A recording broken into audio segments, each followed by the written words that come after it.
ख़वातीन हज़रात, एक एंडोर्समेंट मैं देना चाहता हूँ indus.news। इसको सब्सक्राइब करें, लाइक करें और ज़्यादा से ज़्यादा इससे इस्तेफादा करें। इसका इंडस को फ़ायदा हो ना हो, आपको यकीनन होगा। अस्सलाम वालेकुम, खबरदार में खुशामदेद। मैं हूँ आपका होस्ट आफ्ताब इकबाल। ख़वातीन हज़रात, आज आपकी मुलाकात करवाते हैं खान बरादरान के साथ।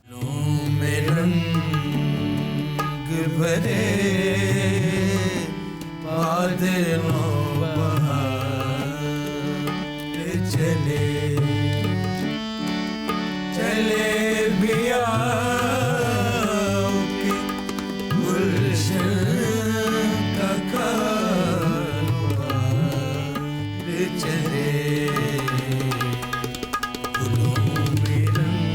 क्या बात है। वाह वाह। गबरे बादलों बहार चले। अंतरा भी अता कीजिए इसका। अभी अभी अभी नहीं, माइक है बनाना पक्का करके।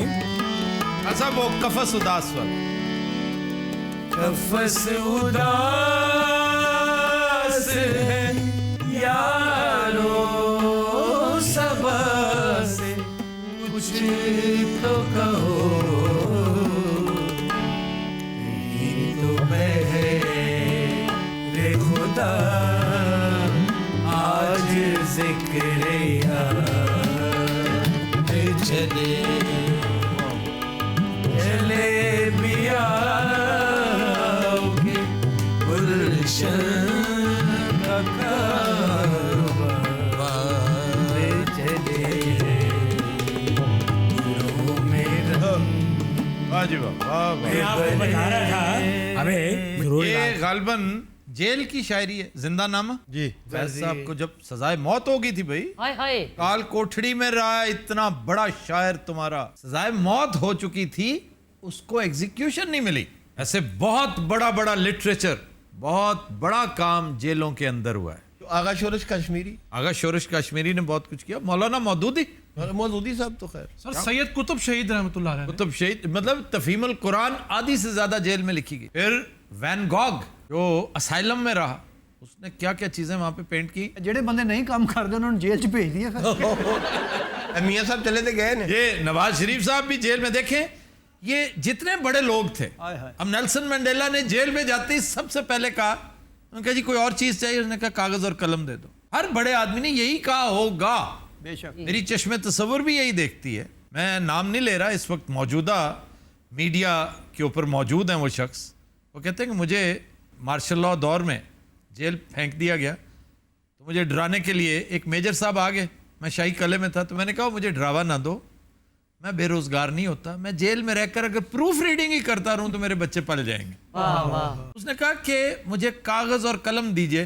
मियां नवाज शरीफ ने एक ही रट लगा रखी है, मुझे मेरी मर्जी के केबल दें, मुझे मेरी पसंद के टीवी चैनल दें। उन्होंने कहा हुजूर ये आप ही की हुकूमत का बनाया हुआ कानून है, हम आपको पीटीवी होम के अलावा कुछ नहीं दे सकते, एक स्पोर्ट्स और एक होम। वैसे ये जो आपने बात कही, वाह, ये जो बंदा जेल में जाता है वो कागज पेंसिल मंगन लग पैंदा है जी, उसे की मतलब खत लिखन लग पैंदा है। खत लिखते हैं ना, बड़े बड़े खतूत जेल से, बड़े शानदार खतूत।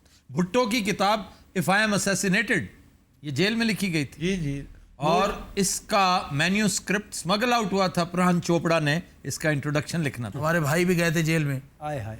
इन्होंने वहां जाके संगीत लिखा है, संगीत पूरा। संगीत पे कोई किताब लिखी थी? नहीं, संगीत लफ्ज लिखा था और सिर्फ लफ्ज संगीत लिखा। जी, इन्हें कंन ते लिखिया थी ना। अच्छा पहले उन्हें चपेड़ा पईयां कंन ते लिखण दी वजह तो। अच्छा उन्होंने कहा मामा ये कंन तेरे प्यो दी है। अच्छा, उस तो बाद ਇਹਦੀ इमला ते इन्हें जुतियां पईयां। वो कैसे? इन्हें संगीत स्वाद ना लिखता सी। वही स्वाद है ही संगीत है कूड़ा। वो संगीत नहीं संगीता है, अन्नी दिया। ਚਾਦਰਾਂ ਤੁਹਾਡੀਆਂ ਆਪਣੀਆਂ ਜਾਂ ਤੁਹਾਡੇ ਤੇ ਕੋਈ ਚੜਾ ਗਿਆ ਹੈ? ये चादरें भी जेन्युइन है, जनवन। और जो काम हुआ है ना किनारे पे, ये कश्मीरी है। ਹੁਣ ਇਹ ਵੀ ਦੱਸਣਗੇ ਆਉਂਦੀਆਂ ਕਿੱਥੋਂ ਕਿੱਥੋਂ। हाँ हाँ, ये पहले भिम्बर के रास्ते यहाँ पंजाब आया करती थी कश्मीर से। ਤੁਸੀਂ ਕਿਤੇ ਰਾਤ ਨੂੰ ਟਰੱਕ ਤੇ ਨਹੀਂ ਲੁੱਟਦੇ? इस वक्त इसका सबसे बड़ा गढ़ जहाँ ये मैन्युफैक्चर होती हैं, क्योंकि कारीगर सारे फिर इधर आ गए ना, वो है जलालपुर जट्टा, वेरी क्लोज टू भिम्बर। इन्ना नॉलेज अल्लाह जानदा, शैतान दे बच्चों नहीं होना। ਇਹੋ ਜਿਹੇ ਬਾਬੇ ਫੰਕਸ਼ਨ ਦਾ ਐਡਵਾਂਸ ਲੈ ਕੇ ਬਹੁਤ ਹੋ ਜਾਂਦੇ ਨੇ अच्छा इस सूरत में एडवांस तो फिर गया ना। कहा साहब आप बताएं ना। क्यों जी, मैं लैके 2-3 बारी फौत हो चुका। लाहौर में जैसे बाबा जी ने अपनी प्रॉपर्टी बेची, 4-5 करोड़ रुपए एडवांस लेकर अपना अंगूठा कटवा दिया और बाद में बैक डेटेड में ये शो करवाया तो मेरा तो अंगूठा शुरू से नहीं था, ये अंगूठा जारी लगाया गया है और पैसे खाए गए। स्टोरी है सर। ये जो कंसंट्रेशन कैंप्स में होते थे ना, साइबेरियन कैंप्स में, फ्रॉस्ट बाइट जब हो जाती ना, फ्रॉस्ट बाइट शुरू हो जाती क्योंकि फिर उससे कैंसर शुरू हो जाता है। फिर वो उसका बेस्ट इलाज है कि उसे कटवा दें। तो वो काटते नहीं थे कि इतने दिन काट दिया अगर तो ये बेगार नहीं देगा, ये मेहनत नहीं करेगा, तो मर जाए, मरता है तो कैंसर।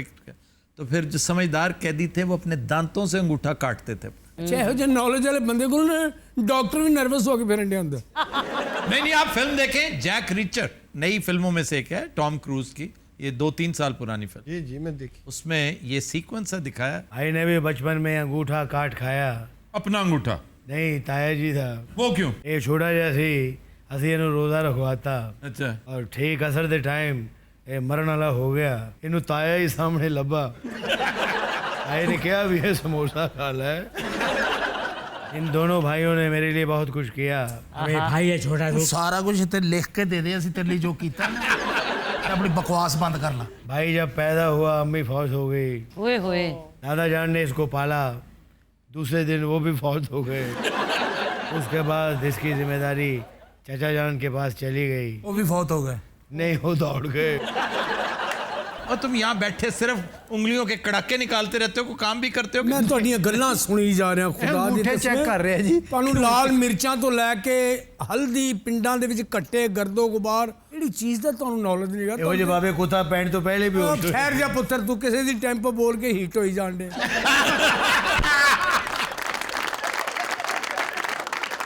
मेरे सवाल का जवाब देते अभी तक नहीं दिया तुमने।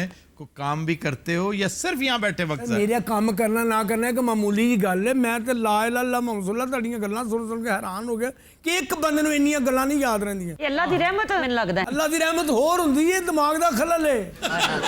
ਅੱਲਾ ਦੀ ਰਹਿਮਤ ਹੁੰਦੀ ਕਿ ਉਹਦੇ ਕੋਲ ਜਾਇਦਾਦ ਬੜੀ ਹੈ, ਉਹਨੂੰ ਪ੍ਰੋਪਰਟੀ ਬੜੀ, ਉਹਨੂੰ ਆਮਦਨ ਬੜੀ ਹੈ, ਉਹ ਕੋਈ ਕੰਮ ਕਰੇ ਮਿੱਟੀ ਨੂੰ ਹੱਥ ਪਾਵੇ ਸੋਨਾ ਹੋ ਜਾਂਦਾ। ਆਪਾ ਬੜਾ ਟੈਕਨੀਕਲ ਹੈ, ਇਹ ਮਿੱਟੀ ਨੂੰ ਹੱਥ ਲਾਏ ਉਹ ਚਿੱਕੜ ਬਣ ਜਾਂਦੇ। आपने आज तक किसी बड़े मुकाबले में हिस्सा लिया? बहुत बड़े बड़े मुकाबलों में। कुश्ती के। मैं आपको 50,000 रुपया दूंगा, ये सिर्फ पता कर दो कि ये ढाड़ी है या नहीं। ਮੈਨੂੰ ਦੱਸੋ 50,000 ਮੈਨੂੰ ਦਿਓ, ਕਿਹਦਾ ਅਕਾਊਂਟ ਆੜੀ? ਉਹ ਤੈਨੂੰ ਤੇ 100 ਰੁਪਏ ਦੇ ਤੂੰ ਘਰ ਦੀਆਂ ਗੱਲਾਂ ਵੀ ਦੱਸ ਦੇਣਾ। ऐसे अपना क्या नाम है आपका? अल्लाह देता। नहीं, मैं एक खातून की गल कर। मैं हैरान है कि ये थाना अल्लाह देता कि मैं आप तीनों बहनें क्या करती हैं? मैं आपका बहुत बड़ा फैन हूँ, मेरे बारे में ऐसी बात ना ਇਹ ਵੈਨ ਪਾਉਂਦੇ ਨੇ ਜੀ ਮੁਰਗਿਆਂ ਤੇ। यार ये फिर बीच में बोल पड़ता है। ਇਹ ਫਿਰ बीच में यार और सारे मर जान, ਕੱਲੇ ਨਾ ਹੋ ਕੇ ਹੋਸ਼ ਕਰ ਜਾ ਯਾਰ, ਖੁਦਾ ਦੀ 12-13 ਘੰਟੇ ਸੌਂ ਕੇ ਫਰੈਸ਼ ਫਰੂਸ਼ ਹੋ ਕੇ ਸਾਰਾ ਮੁਲਕ ਤੋਂ ਕੋਈ ਡਰਦਾ। और मैं तो आज ਕਹਾਂ ਸਾਬਣ ਨੌਕਰ ਵੀ ਵੱਜਣ ਦੇ ਹੁੰਦੇ ਨੇ ਆਪਸ ਚ, ਸਿਰਫ ਸਾਬਣ ਲੱਭਣ ਦੇ ਚੱਕਰ। ਪਾਣੀ ਕਿਉਂ ਨਹੀਂ ਆ ਰਿਹਾ? ਉਹਨਾਂ ਨਾਲ ਕੇ ਬਿਲਾ ਵਜ੍ਹਾ ਖੋਲ ਦਿੰਦੇ ਨੇ। हर नौकर दुआ मंगता है घरों निकले जाए, दफा हो जाए। एक नौकर को 3-3 टेलीफोन ने, हाँ निकल गया, हाँ गेट को पहुंच गया, गेट वाले फिर रोंदे अंदर। अच्छा जंग च ਇਹੋ ਜਿਹੇ ਬਾਬੇ ਸੁੱਤੇ ਪਿਆ ਤੋਪ ਥੱਲੇ ਆ ਜਾਂਦੇ। आराम से बैठो, हमारा कीमती वक्त जाया मत करो। पिंडा में सेमी वाली घोड़ी हुंदी तेरे मुंह वर्गी।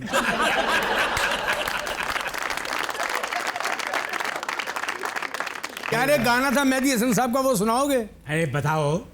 लगी रे, चलो जी सादे मोहतरम। ये लगी रे, क्या बात है? जलवा। लगी लगन ये दिल, ये लगी रे।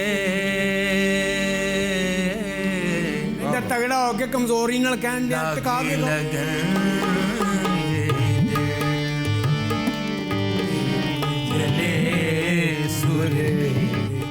सागर में दीप जले, सुर के सागर में जब मैं गीत सुनाऊं, लागी रे, लागे लगन। वाह जी वाह, वाह वाह। मैं आपको बता रहा था हमारे दादा बड़े सख्त आदमी थे। खे के ऊपर शद क्यों डालते हो बेवकूफ शख्स? तुम्हारी खे मुशद्दद क्यों है? हकीम साहब ने भी इसको कहा है तुम्हारी है मुशद्दद है। आज दरअसल ये है आफ्ताब साहब, लोग इस चीज़ को मजाक समझते हैं। ये जो रियाज है ये बड़ी मुश्किल चीज़ है। हमारे जो दादा जान थे मरहूम, वो 8-8 घंटे नहर पे खड़े होके रियाज करते थे। 8-8 घंटे नहर ते खलो के दवाना ਲੱਭਦੇ ਰਹਿੰਦੇ ਸੀ। ਆ ਸਭ ਕੋਈ ਐਸਾ ਫੰਕਸ਼ਨ ਜਿੱਥੇ ਤੁਹਾਨੂੰ 700 ਇਕੱਠਾ ਹੋ ਗਿਆ ਹੋਵੇ। 7 लाख रुपया हुआ है, खूब इंसान दी 7 ਬੰਦਿਆਂ ਨੇ ਕਿਹਾ ਸੀ ਲੱਖ ਦੀ ਲਾਨਤ ਕਰ ਦੇ। अब ठंड पड़ गई है तुम्हारे दिल में? जी, ये जनाब। फजूल सी बात करके। ਕਾਂ ਦੇ ਪੰਜੇ ਵਰਗਾ ਮੂੰਹ ਦਿੱਤੇ ਤੇਰਾ। ਤੇਰੇ ਵਰਗੀ ਤੇ ਤੰਦੂਰ ਦੇ ਕੋਲ ਖਲੋ ਕੇ ਮਾਈਆਂ ਨੂੰ ਕਹਿਣ ਦਿੰਦੇ ਔਰ ਰੋਟੀ ਡਿੱਗ ਪੈਣੀ ਏ ਔਰ ਡਿੱਗ ਪਈ। ਇਹ ਖੋਤਿਆਂ ਨੂੰ ਕਹਿਣ ਡਿਆ ਹੁੰਦਾ ਇਹ ਮੇਰੇ ਨਾਲ ਛੋਟਾ ਹੈ। ਮੱਲੇ ਵਾਲੇ ਕਹਿੰਦੇ ਨੇ ਇਹ ਖੋਤਾ ਨਹੀਂ ਇਹਦੇ ਨਾਲ ਦਾ, ਇਹ ਮੇਰੇ ਨਾਲ ਛੋਟਾ। ਅੱਛਾ ਖੋਤਿਆਂ ਦੀ ਦੌੜ ਹੋਵੇ ਨਾ ਤੇ ਦਿੱਤੇ ਵਰਗੇ ਬੰਦੇ ਚੀਫ ਗੈਸਟ ਹੁੰਦੇ ਨੇ।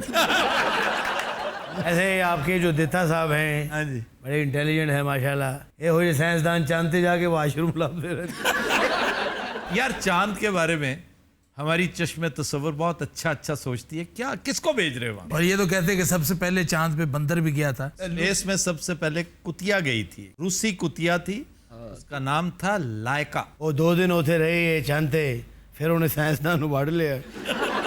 ऐसे आफ्ताब साहब, मेरा भाई चांद पे जा सकता है, कोई भी जा सकता है चांद कोई पे। ऐसी उड़न आबदोज है। आसमान पे साइंसदान बड़ी देर से जा रहा है। आसमान से क्या अच्छा शेर याद आ गया। तू एक बार जो दिल की जमीन छू लेती, तू एक बार जो दिल की जमीन छू लेती, तो फिर मैं अगला कदम आसमान पर रख। क्या बात है, क्या बात है। दरअसल बात ये है आफ्ताब साहब कि हम ज़्यादातर प्रोग्राम बैरून मुल्क करते हैं। बैरून मुल्क करते। अभी पिछले दिनों में बरतानिया गया हुआ था, मलका बरतानिया गया। अरे वो बताओ जो लता मंगेशकर ने मुझे थप्पड़ मारा था। क्यों थप्पड़ क्यों मारा था खान साहब को? 4 घंटे भाई ने उनके सामने गाया और वो रोती रही। अच्छा, लोगों ने पूछा आपके ऊपर गाने का इतना असर हुआ? उन्होंने कहा मैं गाने ना नहीं रोन रही था, मुझे डर लगन रहा सी। हमारा गाना 5 या 4 घंटे से कम कोई सुनता नहीं है। क्यों? 3 घंटे हम पहले उनको दबाते हैं। टोटल गाना तो 15 मिनट का। देवानंद इनके आम गाने के लिए गए। आपने सुना होगा कि उन्होंने किताब में भी हमारा जिक्र किया है। देवानंद ने किताब लिखी। Romance with life. Romancing with life. Romancing with life, उसमें जो अहम जिक्र है वो नवाज शरीफ है। नवाज शरीफ की एक दिलचस्प बात देवानंद के हवाले से, ये अब पता नहीं मुझे इसका तस्करा करना चाहिए या नहीं, लेकिन मुझे उन्होंने ऑफ द रिकॉर्ड नहीं कहा था। लॉर्ड नज़ीर कहते हैं कि एक दफ़ा नवाज शरीफ के साथ मैंने इनकी मुलाकात रख दी। चंद पार्लियामेंटेरियंस के लिए इन्होंने दरख्वास्त कर रखी थी कि मेरी मुलाकात करवाओ। तो बरतानिया में मैं चंद दिन के लिए आया हूँ, तो मेरी मुलाकात करवाओ। मैंने कहा यार ये तो बहुत ज़रूरी है, मुल्क की खिदमत है। अच्छा, मैंने 5-7 बड़े अहम पार्लियामेंटेरियंस को इकट्ठा किया। तो टाइम 3 बजे था कि ठीक 3 बजे से पहर आप पार्लियामेंट में पहुँचेंगे। तो एंड टाइम पे मुझे फ़ोन आ गया कि आपकी भाभी बीमार हो गई हैं, तो मैं डॉक्टर के पास उन्हें लेके जा रहा हूँ, आई एम सॉरी मैं नहीं आ सकता। बड़ा अफसोस हुआ कि एंड टाइम पे वो मिस हो गया, लेकिन जाहिर है कोई एलिमेंट एक ऐसी चीज़ है, तो ऐसे ही हुआ होगा। कहते हैं अगले दिन मेरी मुलाकात हुई, हमारा एक पाकिस्तानी है जो फोटोग्राफर है बड़ा मशहूर, तो वहाँ पे तो उन्होंने कहा कि कल आपका बड़ा जिक्र होता रहा लॉर्ड साहब 3 बजे। उन्होंने कहा जी कहाँ? कहते नवाज शरीफ साहब मुझे साथ लेकर गए थे देवानंद के घर। देवानंद ने उन्हें बुला लिया था तो उनके घर। यानी मैंने पार्लियामेंटेरियंस के साथ टाइम रखा हुआ था, वो डॉक्टर देवानंद और वो डॉक्टर देवानंद के पास चले गए कि बीवी बीमार हो गई है। देखे ना, मतलब प्रायोरिटी देखें उस बंदे की उस वक्त भी क्या थी। आफरीन है, यानी फन के साथ मोहब्बत, इसका क्रेडिट तो देंगे आप नवाज शरीफ।